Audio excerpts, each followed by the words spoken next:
Now recording. Well, Olivia and I were in a band together before this called the Pinks, um, which was super fun, but I feel like we both wanted like something kind of different, like something a little heavier. And I was working this like really lame corporate job, and so I had a lot of time to sort of like daydream and stuff. And one day I was like, what, like if we did have a side project, what would we call that? And I started to like go further in my daydream and think about how I have eggs in my body and how like, once a month one drops out and is my period. And so the name Egg Drop Soup came into my mind, and I was like, oh my God, and texted her immediately. I was like, Olivia, can our side project be called Egg Drop Soup? And she's like, duh, And then it was like, couldn't have been more than a day later that Greg was like moving to town. He was already in town, I think, but he texted you and was like, hey, like, can I jam with you and Sam sometime? And so then you were like, can Greg jam on Egg Drop Soup with us? Like, some background on Greg. Yeah. Don't mind if I do. No, Greg is a really good friend of mine from summer camp from when we were kids. And so I knew he was moving here. And I knew, he went to Berkeley for drums, and he's like this sick drummer. And I was like, man, like, love to get something going with him. So when he asked to jam, I was like, well, maybe this will be a match made in heaven. Mm-hmm. And it kind of was. Like the first time we jammed, it was like magical. It was really like that. It was like just perfect musical chemistry.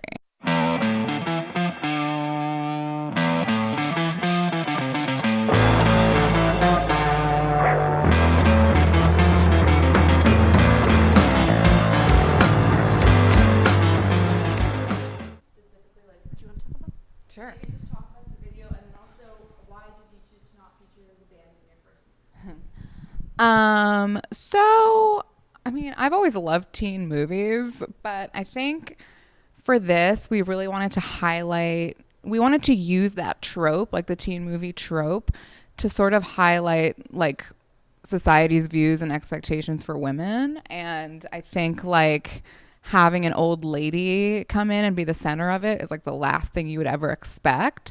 And it kind of says a lot about, it's empowering, right? It's like, here are all these young, beautiful women like expecting something like very specific. And then you have this old woman coming in and just not giving any fucks. And it's like, I think that's the energy that we want to provide with our music.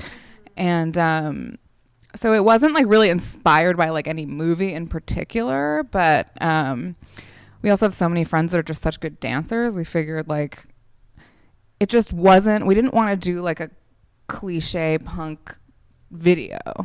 I also love mixing like highbrow and lowbrow together. Like let's make like a really like nice, clean looking video for a really like dirty fucking song, And then as far as not wanting to be in the video, I don't know. I always think it's really corny when you see a band like playing their song in their video. It's like, okay, well, that's what I go to see them live for. It's like, this is an opportunity to tell a story or do something completely different artistically.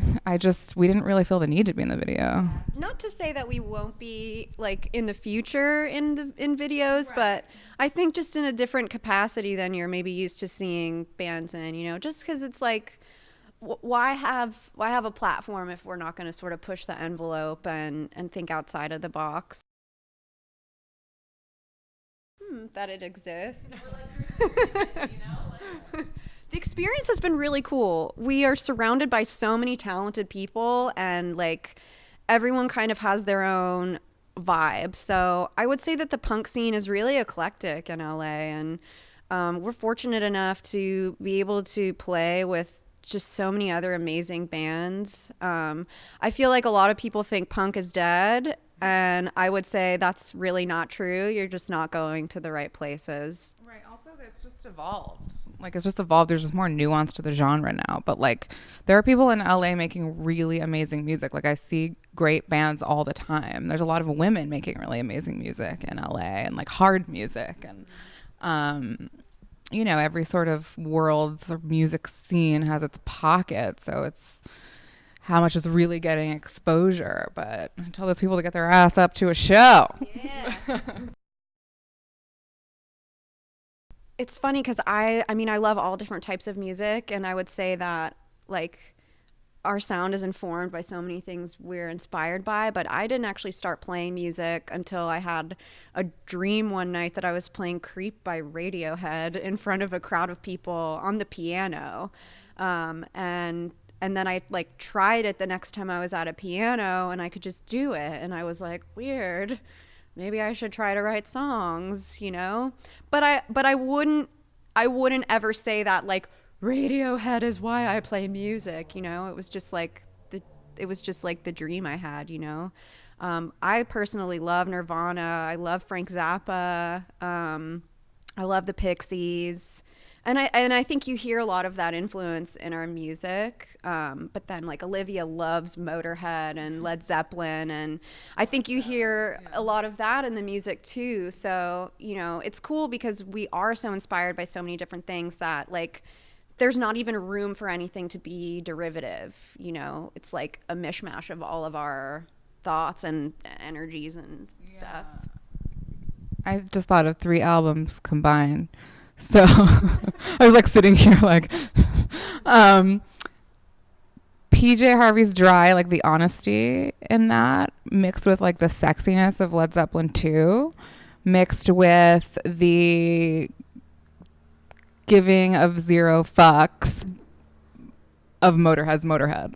And Olivia, while you have the mic, so you run Trash People Clothing, and then you run Bullet Cinema. It's like your baby, right? Yeah, no, Bullet Cinema is kind of like, I haven't really like used that title in a while, but it's just like a title that me and my 2 production partners from Canada like use when we're working together. So I don't like work with them on every project, but we've done a lot of projects together. But yeah, I'm a filmmaker and screenwriter, and it all connects very easily, actually. Like, I think the clothing line is obvious. It's like a heavy metal punk themed lifestyle brand. Hate it. Yeah, very LA. Yes. And yeah, that just like, I mean, those are all clothes I can wear on stage. And then whatchamacallit, filmmaking. I mean,